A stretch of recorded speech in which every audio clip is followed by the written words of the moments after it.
기도합니다. 거룩하신 아버지 하나님 감사합니다. 지난 한 주간도 우리를 세상에서 살게 하시고 복되고 귀한 날 또한 이 아침 주님의 전으로 인도하시고 생명의 말씀 앞으로 우리를 이끄신 하나님, 그 살아계신 하나님의 입으로부터 나오는 생명의 말씀이 우리가 먹어야 할 영생하는 양식임을 이 시간도 우리가 자각하며 성령님께서 함께하여 주셔서 이 예배의 첫 시간부터 마치는 시간까지 역사하여 주시기를 원하옵고, 예배드리는 모든 자들 머리에 기름 부어 주시기를 원합니다.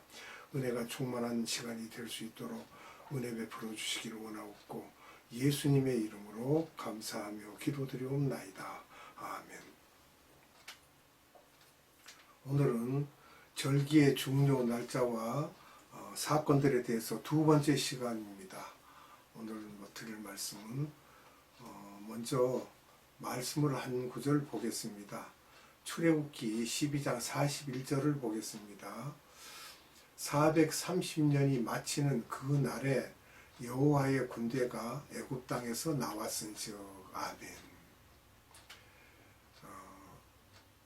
6월절 때 먹는 세 가지 음식을 우리가 보면은요, 불에 구운 고기가 있고 또 무교병이 있습니다. 그리고 쓴나물이 있는데, 불에 구운 고기라는 이 말씀은 예수님의 살이죠. 말씀이고, 무교병은 누룩 없는 떡입니다. 가루로 만들었는데 성령의 9가지 열매를 맺을 수 있는 귀한 떡이죠. 누룩 없는 떡, 무교병. 역시 이것도 살아계신 하나님의 말씀입니다. 또 쓴나물을 보면요, 우리가 이 쓴나물을 먹게 되면 사람의 육체도 피를 깨끗게 한다고 되어 있어요. 그래서 이 쓴나물 먹는 건 성령의 기름 부으심으로 우리가 생각을 할 수 있고, 독소를 제거한다 이렇게 생각할 수가 있습니다. 쓴나물은요. 그리고 니산월 16일입니다. 즉 1월 15일 저녁이 되겠는데요, 무교절을 1월 16일이 되죠.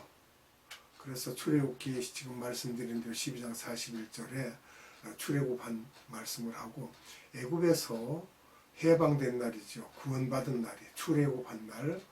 바로 왕은 즉 사탄이나 마귀로 우리가 분류해서 말할 수가 있습니다. 거기에서 해방되었으니까 구원의 길에 들어선 것입니다. 처음 30년은 요셉의 총리 기간으로 인해서 30년을 빼고 나면 딱 400년을 종살이 했습니다. 출애굽기 13장 6절에서 7절입니다.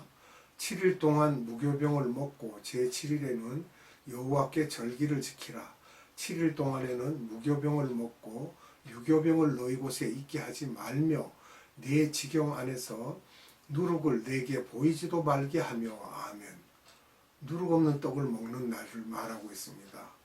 그래서 이스라엘 백성들은요, 유대인들은 지금도 이 6월절이 되면 집에 어디 곳곳에 혹시나 누룩이 있는지 없는지 온 집을 다 뒤져서라도 찾아내서 소각합니다.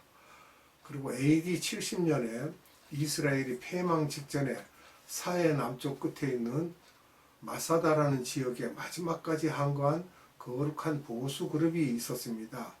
그들이 960명이 마사다 산 꼭대기에 올라가서 남녀노소 할 것 없이 로마 군인들에게 끝까지 항거하여 2년간 버티다 로마의 실버 장군이 산 아래에서부터 흙을 토성을 쌓은 거죠. 쌓기 시작해서 올라가 보니 그들이 다 자결하였던 곳이 있습니다.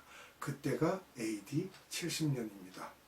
1세기경 유대인 역사학자 요세푸스가 1세기에 있었던 모든 것을 다 기록하였기 때문에 성서를 공부하는 우리들에게 많은 도움이 되었는데, 이분의 기록에 의하면 마사다 사건이 끝난 날이 정확히 1월 16일이라고 하고 있습니다. 니산월 17일이 초실절입니다. 7월 곧 그 달 17일에 방주가 아라랏산에 머물렀으며 라고 하는 이런 말씀이 있죠. 그러니까 이걸 밀력으로 하면 7월 17일입니다. 성력으로 하면 역시 1월 17일이 되고요. 요 내용은 BC 2500년경 노아 때 이미 이 말씀을 하셨기 때문에 우리가 그렇게 알고 있어야 됩니다. 출애굽기 14장 21절에서 22절 말씀을 보겠습니다. 모세가 바다 위로 손을 내어 민데 여호와께서 큰 동풍으로 밤새도록 바닷물을 물러가게 하시니 물이 갈라져 바다가 마른 땅이 된지라. 이스라엘 자손이 바다 가운데 육지로 행하고 물은 그들의 좌우에 벽이 되니. 아멘. 이스라엘 백성이 홍해를 건너는 날이죠. 홍해가 갈라지고 그 바닥이 마른 땅으로 건너갔다고 했습니다. 여호수아서 5장 12절을 봅니다. 그 땅 소산을 먹은 다음 날에 만나가 그쳤으니 이스라엘 사람들이 다시는 만나를 얻지 못하였고 그 해에 가나안 땅의 열매를 먹었더라. 아멘. 가나안 땅에 들어가서 그 땅의 소산을 먹고 그 다음날 나가보니까 만나가 이미 그쳤더라는 것입니다. 가나안 땅의 첫 열매를 먹었다는 것이죠. 고린도전서 15장 20절을 봅니다. 그러나 이제 그리스도께서 죽은 자 가운데서 다시 살아 잠자는 자들의 첫 열매가 되셨도다. 아멘. 요한복음 12장 24절을 봅니다. 내가 진실로 너희에게 이르노니 한 알의 밀이 땅에 떨어져 죽지 아니하면 한 알 그대로 있고 죽으면 많은 열매를 맺느니라. 아멘. 시반월 6일날 즉 3월 6일날이 오순절입니다. 출애굽기 19장 1절과 11절을 보겠습니다. 이스라엘 자손이 애굽 땅에서 나올 때부터 제3월 곧 그때에 그들이 시대 광야에 이르니라. 아멘. 11절입니다. 예비하여 제3일을 기다리게 하라. 이는 제3일에 나 여호와가 온 백성의 목전에 시내산에 강림할 것임이니. 아멘. 출애굽 후에 시내 광야까지 약 50일이 걸려서 왔습니다. 그러니까 3일 후 그러면 시내산에 여호와께서 강림하셔서 십계명을 주시겠다는 그러한 말씀이 되겠습니다. 사도행전 2장 1절에서 3절을 봅니다. 오순절 날이 이미 이름에 저희가 다 같이 한 곳에 모였더니 호련히 하늘로부터 급하고 강한 바람 같은 소리가 있어 저희 앉은 온 집에 가득하며 불의 혀같이 갈라지는 것이 저희에게 보여 각 사람 위에 임하여 있더니. 아멘. 보혜사 성령이 강림하신 내용이죠. 결국 십계명을 지키기 위해서는 성령을 받아야 한다는 것입니다. 성령을 받지 않고는 이 일이 이루어질 수가 없죠. 그 다음에 티시리월 1일입니다. 즉 7월 1일 나팔절입니다. 느헤미야 8장 2절로 3절 봅니다. 7월 1일에 제사장 에스라가 율법책을 가지고 남자 여자 알아들을 만한 회중 앞에 이르러 수문 앞 광장에서 새벽부터 오전까지 남자 여자 무릇 알아들을 만한 자의 앞에서 읽음에 뭇 백성이 그 율법책에 귀를 기울였는데. 아멘. 에스라가 바벨론의 포로가 된 이스라엘 사람들에게 율법을 읽어준 날입니다. 이 날이 요엘서 1장 14절로 15절을 봅니다. 너희는 금식일을 정하고 성회를 선포하여 장로들과 이 땅 모든 거민을 너희 하나님 여호와의 전으로 몰수히 모으고 여호와께 부르짖을지어다. 오라 그 날이여 여호와의 날이 가까웠나니 곧 멸망같이 전능자에게로서 이르리로다. 아멘. 또 요엘서 2장 1절로 2절입니다. 시온에서 나팔을 불며 나의 성산에서 호각을 불어 이 땅 거민으로 다 떨게 할지니 이는 여호와의 날이 이르게 됨이니라. 이제 임박하였으니 곧 어둡고 캄캄한 날이요 빽빽한 구름이 끼인 날이라. 새벽빛이 산꼭대기에 덮인 것과 같으니 이는 많고 강한 백성이 이르렀음이라. 이 같은 것이 자고 이래로 없었고 이후 세세에 없으리로다. 아멘. 예레미야 4장 5절로 6절을 봅니다. 너희는 유다에 선포하여 예루살렘에 공포하여 이르기를 이 땅에서 나팔을 불라 하며 또 크게 외쳐 이르기를 너희는 모이라 우리가 견관성으로 들어가자 하고 시온을 향하여 기호를 세우라. 도피하라 지체하지 말라. 내가 북방에서 재앙과 큰 멸망으로 이르게 할 것이니라. 아멘. 이 내용들을 보면 7년 환란 때 후 3년 반에 이스라엘 백성들이 회개하여 예수께로 돌아오는 그러한 일을 말하고 있습니다. 즉 아마겟돈 전쟁이라고 하죠. 세계 3차 대전이 일어날 나는 그 날짜를 우리가 예상할 수가 있습니다. 7월 1일이 나팔절이 될 가능성이 많다고 예측하고 있습니다. 휴거가 일어나는 날을 나팔절로 보는 경우가 많습니다. 왜냐하면 휴거 전공하는 학자들에 의해서 이런 내용들을 알 수가 있습니다. 이스라엘 달력에서 성령, 즉 티시리월은 서력에서는 9에서 10월입니다. 9월 내지 10월입니다. 그래서 종말론 학자들이 대부분 9월이나 10월을 휴거달로 보는 분도 많이 있습니다. 티시리월 10일 날입니다. 이것은 7월 10일 날이 되겠죠. 속죄절인데 제사장이 이스라엘 사람들의 모든 죄를 안고서 지성소로 들어가는 날입니다. 1년 1차 들어가죠. 동물의 피로 뒤집어 쓰고 들어갑니다. 우리가 용키프로 그러는데요. 용이라는 건 데이를 말합니다. 어떤 날, 키프로는 카바를 일컬은 말로서 덮다, 덮는다 이런 말입니다. 히브리서 9장 7절을 보겠습니다. 오직 둘째 장막은 대제사장이 홀로 1년 1차씩 들어가되 피 없이는 아니하나니 이 피는 자기와 백성의 허물을 위하여 드리는 것이라. 아멘. 히브리서 9장 12절로 14절을 봅니다. 염소와 송아지의 피로 아니하고 오직 자기 피로 영원한 속죄를 이루사 단번에 성소에 들어가셨느니라. 염소와 황소의 피와 및 암송아지의 죄로 부정한 자에게 뿌려 그 육체를 정결케 하여 거룩케 하거든 하물며 영원하신 성령으로 말미암아 흠없는 자기를 하나님께 드린 그리스도의 피가 어찌 너희 양심으로 죽은 행실에서 깨끗하게 하고 살아계신 하나님을 섬기게 못하겠느냐. 아멘. 레위기 25장 9절로 10절입니다. 7월 10일은 속죄일이니 너는 나팔 소리를 내되 전국에서 나팔을 크게 불지며 제50년을 거룩하게 하여 전국 거민에게 자유를 공포하라. 이 해는 너희에게 희년이니 너희는 각각 그 기업으로 돌아가며 각각 그 가족에게로 돌아갈지며. 아멘. 여기에서 50년은 희년이죠. 매해만 이제 50년 되는 해에 그들에게 자유를 공표하는데 그것을 은혜의 해라고도 합니다. 희년을.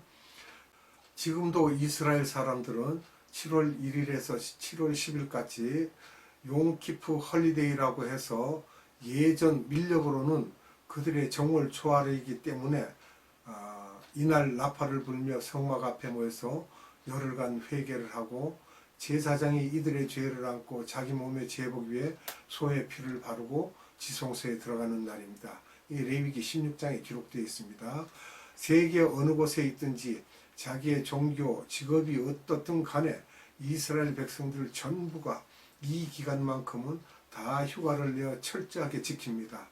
1973년 용키프 전쟁이 이스라엘에게서 일어났는데 이 기간 동안에는 이들이 아무것도 안 하는 것을 알고 아랍인들이 이스라엘을 공격하여 굉장히 고생을 했습니다. 그래서 1990년도에서부터 1991년 중동 걸프 전쟁 때에 이들이 외쳤던 것이 다시는 그때의 용키프 전쟁을 원치 않는다는 것이었습니다. 그 후 레바논 전쟁 때도 두로와 시돈에 이스라엘을 공격하는 게릴라가 많아서 이스라엘이 의도적으로 레바논을 공격하여 우리의 즉 말하자면 DMZ 같은 지역을 만들어 유엔군이 그것을 점령하게 하여 자기들을 보호해 달라고 했던 것입니다. 우리가 들림에 대해서 이렇게 이야기를 한다면 우리가 공중재림은 파루시아라고 말하죠. 또 지상재림은 에피판이라고 하는데 들림이라는 것은 즉 휴거를 말하고요. 그리고 공중 재림 때 7년 환란이 일어납니다. 지상에서는. 그리고 에피파니 이제 즉 지상 재림이 이루어지게 되면 그때서부터는 천년 왕국이 시작됩니다. 그리고 천년 왕국이 끝나게 되면 백보자 심판으로 인해서 이제 천국으로 갈 자들은 천국으로, 지옥 갈 자들은 지옥으로 가게 된다는 것입니다. 그러면 예수님의 지상 재림날을 우리가 살펴본다면 데살로니가 전서 4장 16절로 17절을 봅니다. 주께서 호령과 천사장의 소리와 하나님의 나팔로 친히 하늘로 조차 강림하시리니 그리스도 안에서 죽은 자들이 먼저 일어나고 그 후에 우리 살아남은 자도 저희와 함께 구름 속으로 끌어올려 공중에서 주를 영접하게 하시니 그리하여 우리가 항상 주와 함께 있으리라. 아멘. 마태복음 27장 52절을 봅니다. 무덤들이 열리며 자던 성도의 몸이 많이 일어나되. 아멘. 여기서 부활의 순서를 본다면 우리가 죽은 자 중에서 우상을 섬기지 않고 예수를 믿은 소수의 사람들이 제일 먼저 일어난다는 것입니다. 그리고 예수 믿고 우상을 섬기지 않는 살아남은 자 중에 특수한 열매 맺은 성도가 그 다음에 두 번째 이제 그 부활의 이제 순서가 되고요. 그 다음에는 나머지 기독교인은 7년 환란을 통과해서 그 다음에 부활을 하게 된다는 것입니다. 나팔절에 이스라엘 사람들이 모여서 7월 2일부터 7월 9일까지 일주일간 과거 1년간의 죄로 금식하며 회개하고 7월 10일 날 제사장 앞에서 자기의 죄를 다 내어놓고 제사장 그들의 죄를 안고 지성소에 들어갑니다. 그리고 이것처럼 7년 동안 회개하고 금식하면서 고생하는 기독교인이 많을 것이라는 것을 우리에게 예표로 보여주고 있습니다. 기도하겠습니다. 거룩하신 아버지 하나님 감사합니다. 오늘도 우리에게 생명의 말씀을 주시고 우리 영혼을 일깨우신 하나님 감사합니다. 이 마지막 때에 우리가 하나님의 말씀을 자세히 배워서 무엇이 점검 기간인지, 어떤 것이 유월절인지, 어떤 것이 우리의 예표로 보이는 말씀인지를 살펴보고 그 말씀대로 우리가 지혜로운 자들이 되어서 늘 깨닫고 이 마지막을 살펴서 세상을 살아갈 수 있는 복된 자들이 되게 하여 주시옵소서.